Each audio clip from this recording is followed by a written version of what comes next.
नमस्कार दोस्तों, डेट है आज की 17 मार्च 2021 और स्वागत है आपका एडिटोरियल डिस्कशन में। 3 इश्यूज आज हम डिटेल से डिस्कस करेंगे। सबसे पहले, इंडिया और यूएसए के बीच ट्रेड रिलेशंस को और ज़्यादा मजबूत कैसे बनाया जा सकता है। दूसरे नंबर पे आर्टिकल डिस्कस करेंगे responsible use of artificial intelligence. और तीसरे नंबर पे आर्टिकल हम डिस्कस करेंगे ओबीसी, एससी, एसटी इन कैटेगरीज की खाली पड़ी फैकल्टी पोस्ट कहाँ पर, सेंट्रल यूनिवर्सिटीज़ में, सेंट्रल हायर एजुकेशन के इंस्टीट्यूशंस में। चलिए डिस्कशन स्टार्ट करते हैं। First important article India USA relationship से संबंधित है। आप जीएस पेपर 2 के इस टॉपिक से आर्टिकल को कनेक्ट कर सकते हो। ये एस्पेक्ट्स हम कवर करेंगे इस आर्टिकल की डिस्कशन में। देखो, अभी बाइडेन नए राष्ट्रपति बने हैं यूएसए के, और जिस प्रकार के सिग्नल मिल रहे हैं उससे पता लगता है कि यूएसए के साथ इंडिया की रिलेशनशिप और ज़्यादा मजबूत होने वाली है। पहले भी चाहे वो रिपब्लिक पार्टी की सरकार हो या फिर डेमोक्रेटिक पार्टी का प्रेसिडेंट हो यूएसए में, दोनों का इस बात पे तो सहमति है कि इंडिया के साथ रिलेशंस को और ज़्यादा मजबूत बनाया जाए। और यहाँ देखो, इस आर्टिकल में फोकस हमारा इकोनॉमिक पार्टनरशिप पर है। अगर यूएसए और इंडिया के बीच इकोनॉमिक पार्टनरशिप और ज़्यादा मजबूत होती है तो इससे दोनों देशों को फ़ायदा होगा। दोनों देशों की जीडीपी इंक्रीज होगी, एम्प्लॉयमेंट के ज़्यादा अवसर पैदा होंगे, प्रोडक्टिविटी इंक्रीज होगी। उसका रीज़न देखो ये है, दोनों देशों की जो इकोनॉमीज हैं वो एक दूसरे के कॉम्प्लीमेंट्री हैं। जैसे यूएसए के पास पैसा है, इंडिया के पास स्किल है। यूएसए के पास अगर टेक्नोलॉजी है, इंडिया के पास मैन्युफैक्चरिंग कैपेसिटी है। तो इस प्रकार से दोनों देशों की इकोनॉमी एक दूसरे के कॉम्प्लीमेंट्री हैं। दोनों के बीच अगर ट्रेड रिलेशनशिप इंप्रूव होती है तो दोनों को फायदा होगा। अब इसके बाद कुछ डेटा दिया जाता है। जैसे पिछले 5 सालों में दोनों देशों के बीच ट्रेड जो है वो 7.7% की रेट से इंक्रीज हुआ है। CAGR का मतलब है कंपाउंड एनुअली ग्रोथ रेट। अब दोनों देशों के बीच ट्रेड होता है $146 बिलियन। वैसे ये 2019 का डेटा है, अब तो ट्रेड और भी ज़्यादा इंक्रीज हो गया होगा। और उम्मीद देखो ये है 2036 आते आते दोनों देशों के बीच ट्रेड को $500 बिलियन तक पहुंचाया जाए। इस टारगेट को अचीव किया जा सकता है। बट देखो, इस टारगेट को अचीव करने के लिए दोनों देशों के बीच जो ट्रेड है वो हर साल 11.9% कंपाउंड एनुअली ग्रोथ रेट की दर से इंक्रीज होना चाहिए। ये देखो पॉसिबल है, लेकिन कुछ एक्शंस लेने पड़ेंगे। अब उन्हीं एक्शंस की बात की जाती है। पहला एक्शन, महामारी को खत्म करने के लिए दोनों देश आपस में कोलैबोरेट करें। वैसे देखो, कोलैबोरेशन देखने को मिल भी रही है कि कोविड-19 की जो सप्लाई चेन है उसको कैसे बेहतर बनाया जा सकता है, कैसे वर्ल्ड के दूर दराज के एरियाज में, जो हम बात कहते हैं ट्रांसपोर्ट सेक्टर में लास्ट माइल कनेक्टिविटी, दूर दराज के एरियाज में भी वैक्सीन को पहुंचाया जाए। इसलिए दोनों देश कोलैबोरेट कर रही हैं। अभी 2 दिन पहले हमने क्वाड की आउटकम के बारे में डिस्कस किया था, जिसमें 4 देश मिलकर काम करेंगे कोविड-19 की वैक्सीन प्रोवाइड करने के लिए हर एक पर्सन को वर्ल्ड में। उस इनिशिएटिव का नाम है वैक्सीन इनिशिएटिव। देखो, पिछले कुछ सालों में इंडिया ग्लोबल वैक्सीन डिस्ट्रीब्यूशन का एक हब बन गया है। इसलिए आवश्यकता अब यह भी है, यूएसए जो इंडिया के आईपीआर रेजीम को लेकर क्वेश्चंस उठाता है कि इंडिया में इंटेलेक्चुअल प्रॉपर्टी राइट्स की रिस्पेक्ट नहीं होती, इस बारे में इंडिया को अब यूएसए के कंसर्न्स को एड्रेस करना चाहिए। अब दूसरा है ट्रेड एग्रीमेंट। काफ़ी एक्सपर्ट्स बोलते हैं कि यूएसए और इंडिया को अब आपस में फ्री ट्रेड एग्रीमेंट साइन करना चाहिए। देखो, ट्रंप प्रशासन के दौरान इंडिया से जनरलाइज्ड सिस्टम ऑफ प्रेफरेंसेस के स्टेटस को वापस ले लिया गया था। अब उम्मीद यह है कि यूएसए इस स्टेटस को फिर से रिस्टोर करेगा इंडिया के लिए, ताकि काफ़ी सारे जो प्रोडक्ट्स हैं इंडिया यूएसए में एक्सपोर्ट कर सकेगा बिना टैरिफ के। इससे देखो कॉन्फिडेंस दोनों देशों के बीच और ज़्यादा इंक्रीज होगा। तो राइटर सजेशन ये देती हैं, दोनों देशों को फ्री ट्रेड एग्रीमेंट साइन करने के लिए अभी नेगोशिएशंस स्टार्ट करनी चाहिए। और इसके साथ साथ US India trade policy forum, इसकी मीटिंग्स को फिर से रिवाइव करना चाहिए। और ट्रैक टू डिप्लोमेसी की सहायता से जो भी इश्यूज हैं अभी इंडिया और यूएसए के बीच इकोनॉमिक स्फीयर में, उनको एड्रेस करने की कोशिश करनी चाहिए। ट्रैक टू डिप्लोमेसी कौन सी डिप्लोमेसी होती है? देखो, जब अनऑफिशियल रिप्रेजेंटेटिव्स आपस में मिलते हैं तो इस डिप्लोमेसी को कहा जाता है ट्रैक टू डिप्लोमेसी।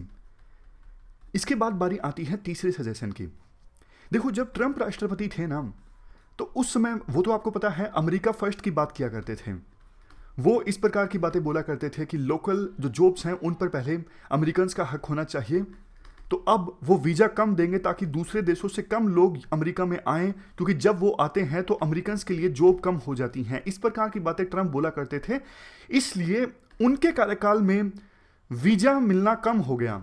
और जबकि देखो, इंडिया से तो बहुत से वर्किंग प्रोफेशनल्स जाते हैं यूएसए में काम करने के लिए, अगर उनको वीज़ा नहीं मिलेगा यूएसए का तो फिर वो काम करने के लिए जाएंगे कैसे?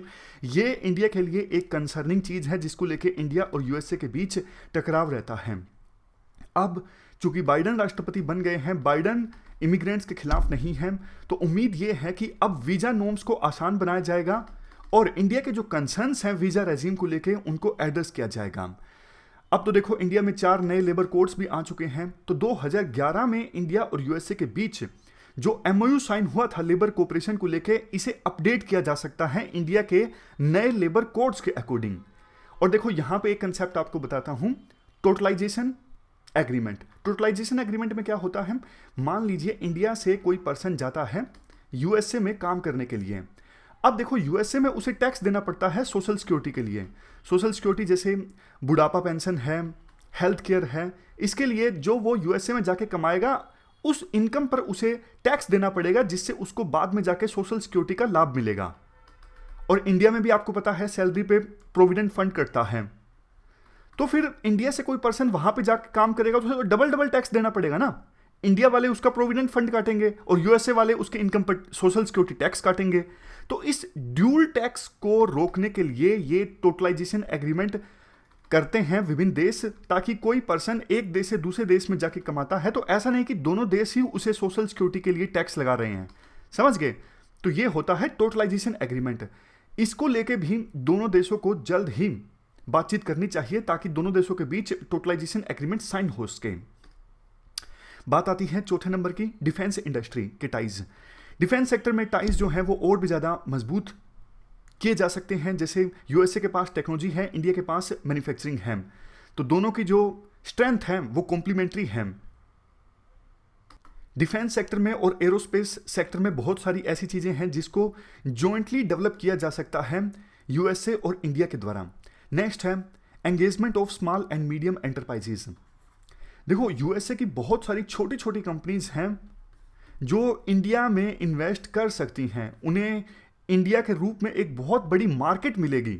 लेकिन छोटी कंपनीज यूएसए से इन्वेस्ट नहीं कर रही हैं, सिर्फ बड़ी कंपनीज की इन्वेस्टमेंट देखने को मिल रही है, जैसे अमेजॉन, फ्लिपकार्ट। तो USA India SME CO forum set किया जा सकता है ताकि यूएसए की छोटी फर्म्स भी इंडिया में मौजूद अपॉर्चुनिटीज का लाभ उठा सकें। नेक्स्ट है clean energy and climate change. देखो, ट्रंप तो क्लाइमेट चेंज को कुछ मानते नहीं थे, बाइडन क्लाइमेट चेंज को लेके काफ़ी सीरियस है और इंडिया तो हमेशा से सीरियस है क्लाइमेट चेंज को लेके। तो US India strategic energy partnership, इसको जॉइंटली इन्वेस्ट करना चाहिए उन सेक्टर्स में, उन कंपनीज में जो कि कार्बन एमिशंस को कम कर सकते हैं। समझ गए? US India strategic energy partnership, इसका लक्ष्य होना चाहिए वर्ल्ड में carbon dioxide removal and green hydrogen का प्रमोशन। इसके अलावा देखो, कुछ और प्रोग्राम्स जैसे partnership to advance clean energy research, partnership to advance clean energy deployment and promoting energy access through clean energy, इनको भी रीलॉन्च करने की आवश्यकता है। Next point, digital economy. Writer कहते हैं दोनों देशों के बीच डिजिटल इकोनॉमी पार्टनरशिप भी बहुत ज़्यादा इंपॉर्टेंट है। Robotics, space, artificial intelligence, electric vehicles, ये कुछ ऐसे एरियाज हैं जिनमें इंडिया और यूएसए बहुत ज़्यादा कोऑपरेट कर सकते हैं, क्योंकि इन सेक्टर्स में देखो कई सारी जो अपॉर्चुनिटीज़ हैं वो मौजूद हैं और मिल के अगर काम करते हैं इंडिया और यूएसए, जैसा हमने शुरुआत में डिस्कस किया, इससे दोनों देशों को फ़ायदा होगा। और भी काफ़ी सारे एरियाज जैसे education, innovation and RD, agriculture, trade, technology, ये सब एरियाज हैं जिसमें अपॉर्चुनिटीज़ मौजूद हैं। तो इंडिया की इंडस्ट्रीज़ को और इवन यूएसए की इंडस्ट्रीज़ को भी उम्मीद है कि ट्रेड रिलेशंस को और ज़्यादा बेहतर बनाने के लिए दोनों देशों के बीच जल्द ही डायलॉग जो है वो स्टार्ट होगा। इसके बाद नेक्स्ट हमारा आर्टिकल है आर्टिफिशियल इंटेलिजेंस से संबंधित। ये एस्पेक्ट्स हम कवर करेंगे आर्टिफिशियल इंटेलिजेंस से संबंधित आर्टिकल के बारे में। सबसे पहले आप बताइए आर्टिफिशियल इंटेलिजेंस है क्या? Simple definition. देखो, आर्टिफिशियल इंटेलिजेंस का सिंपल मतलब ये है ये कंप्यूटर साइंस की एक ब्रांच है जिसका कंसर्न है ऐसी स्मार्ट मशीन्स बिल्ड करने में जो ऐसे टास्क परफॉर्म करती हैं जिनको परफॉर्म करने में आमतौर पे ह्यूमन इंटेलिजेंस की आवश्यकता होती है।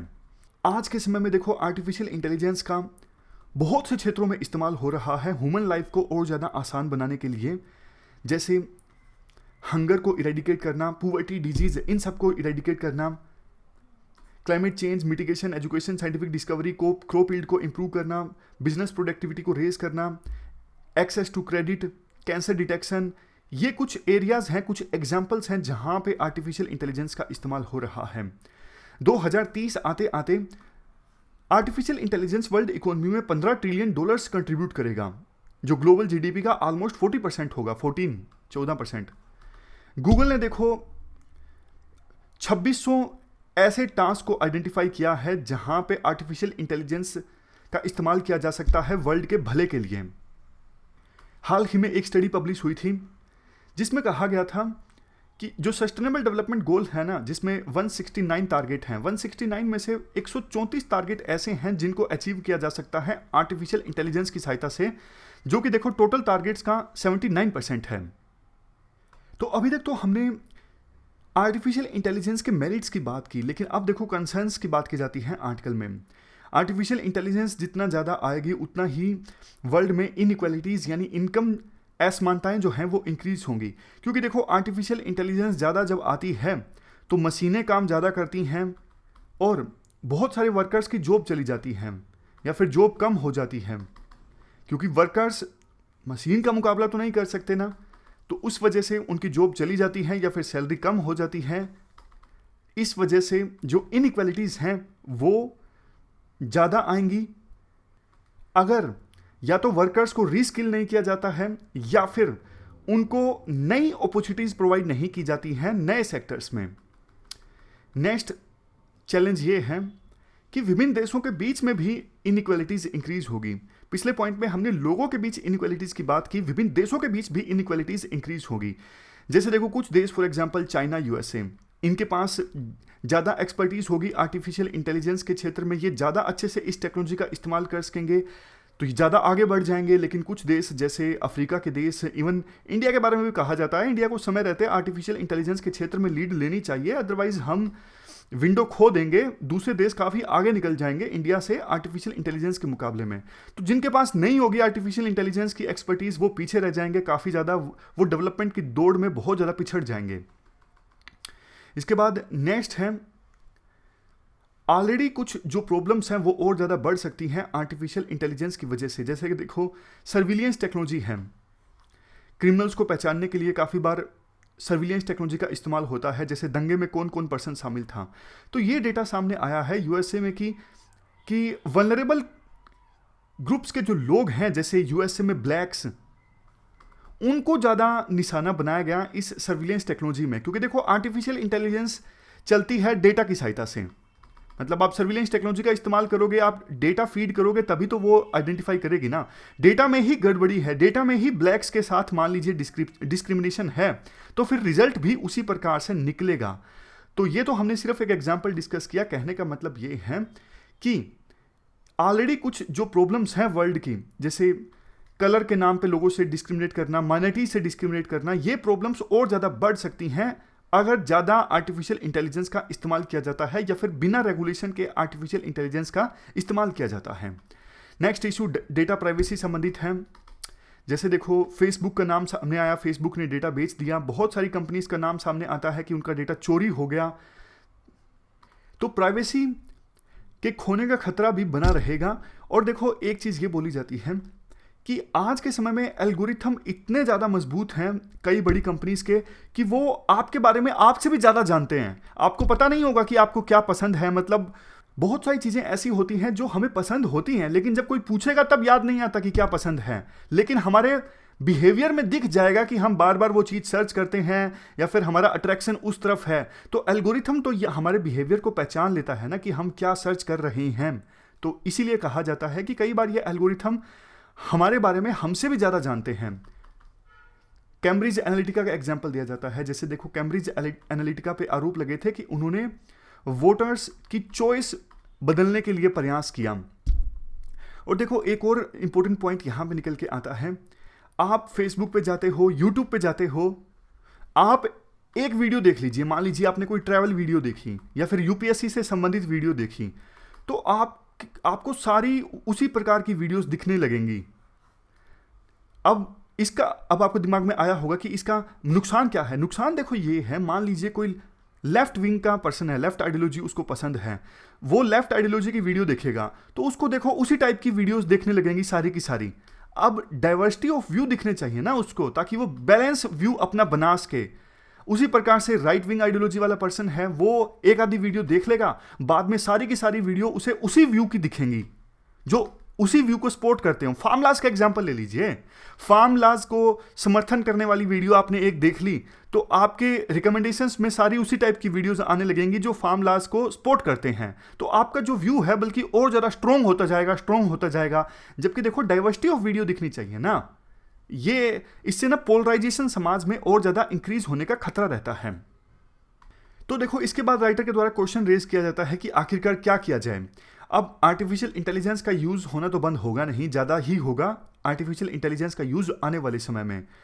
तो फिर क्या करना चाहिए? क्या इन बड़ी कंपनीज को अच्छे से अपने आप को सेल्फ रेगुलेट करना चाहिए कि बिल्कुल ऑनेस्ट इंटेंशंस के साथ आर्टिफिशियल इंटेलिजेंस का इस्तेमाल किया जाए? क्या इससे इशू सोल्व हो जाएगा? नहीं होगा। क्यों?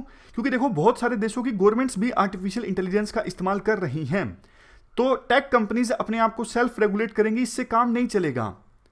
Wall of the society approach चाहिए कि जो भी स्टेक होल्डर हैं आर्टिफिशियल इंटेलिजेंस के यूज में, वो आए मिल के ऐसे नॉर्म्स बनाएं ताकि आर्टिफिशियल इंटेलिजेंस के इस्तेमाल में transparency, accountability, inclusion, societal trust, ये सब आए।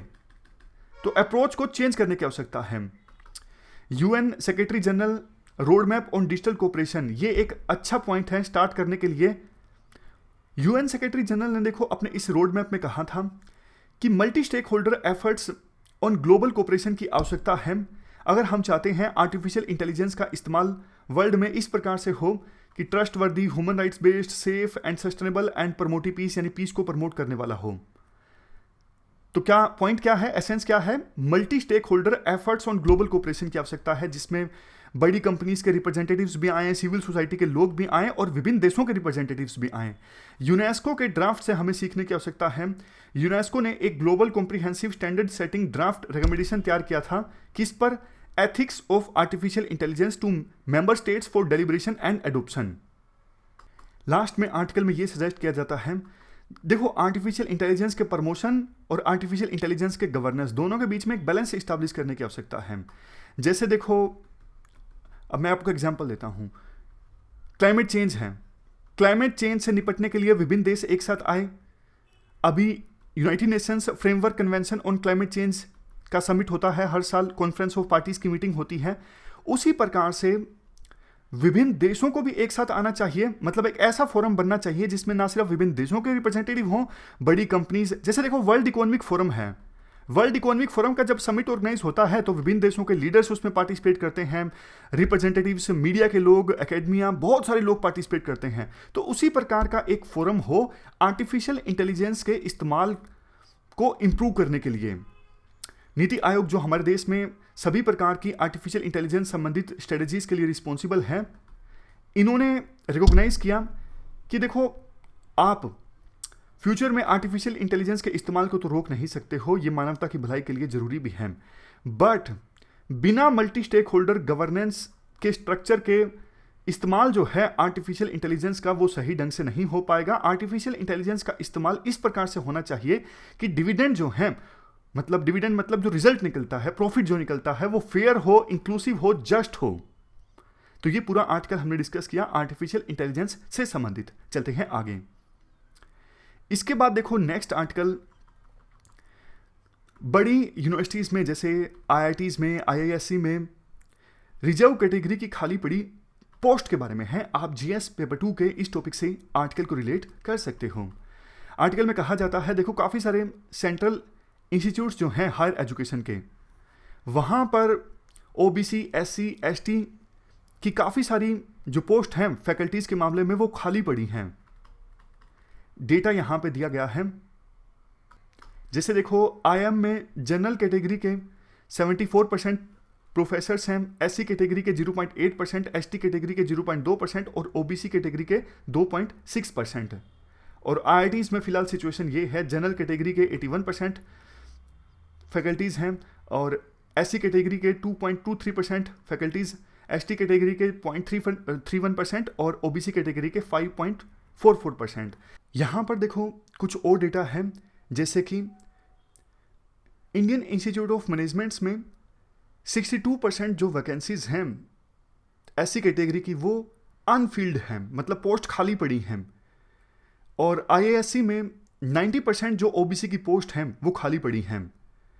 कुछ और सेंट्रल यूनिवर्सिटीज़ जैसे IISER, IIT non faculty, IGNOU, Sanskrit central university, यहाँ पर इन कैटेगरीज की खाली पड़ी जो पोस्ट हैं वो 38% से लेके 52% के बीच हैं।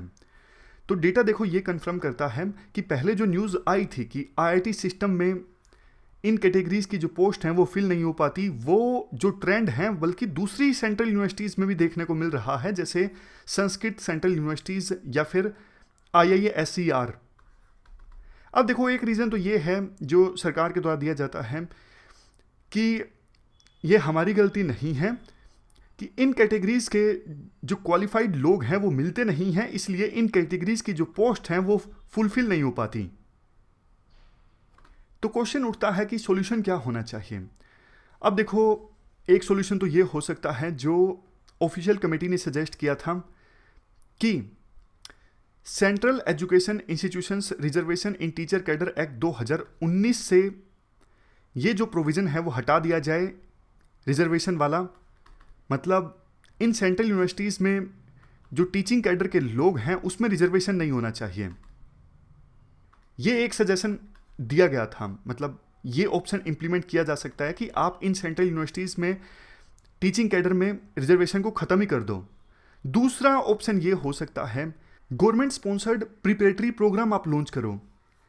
इसमें देखो ऐसा होगा जैसे अब IITs में बहुत सारे ग्रेजुएट्स हैं, पहले ही उनसे पूछा जाए क्या आप इंटरेस्टेड हो बाद में प्रोफेसर बनने में, तो इन कैटेगरीज के जो लोग इंटरेस्ट दिखाते हैं उनको सरकार प्रिपेयर करे, उनकी प्रॉपर गाइडेंस दे, उनकी काउंसलिंग करे, ताकि वो इतने क्वालिफाइड हो जाएं कि फैकल्टीज़ बनने के जो टेस्ट हैं वो क्लियर कर सकें। ये दूसरा ऑप्शन है और राइटर कहते हैं यही ऑप्शन ज़्यादा अच्छा है कि सरकार जो है इन कैटेगरीज के लिए ग्रेजुएशन समय में ही अच्छे प्रिपरेटरी प्रोग्राम लॉन्च करें, फ्यूचर में जाके फैकल्टीज़ पोस्ट को फिल करने के लिए या फिर रिसर्च फील्ड को फिल करने के लिए। इसका फ़ायदा ये होगा, एक तो देखो हायर लर्निंग के जो इंस्टीट्यूशंस हैं वो और ज़्यादा सोशली रिस्पॉन्सिव होंगे। दूसरा, इन कम्युनिटीज़ के लोगों ने जो हिस्टोरिकली डेप्रिविएशन को बियर किया था उसे हम एड्रेस कर सकेंगे अगर हायर लर्निंग के इंस्टीट्यूशंस में डाइवर्सिटी देखने को मिलती है, सोशल इंक्लूजन देखने को मिलती है। तो ये छोटा सा आर्टिकल है जो हमने डिस्कस किया गैप को ब्रिज करने से संबंधित हायर लर्निंग इंस्टीट्यूशंस में। हमारी आज की इस डिस्कशन में इतना ही है। आज हमने 3 इश्यूज़ को डिस्कस किया। Thank you very much for discussion.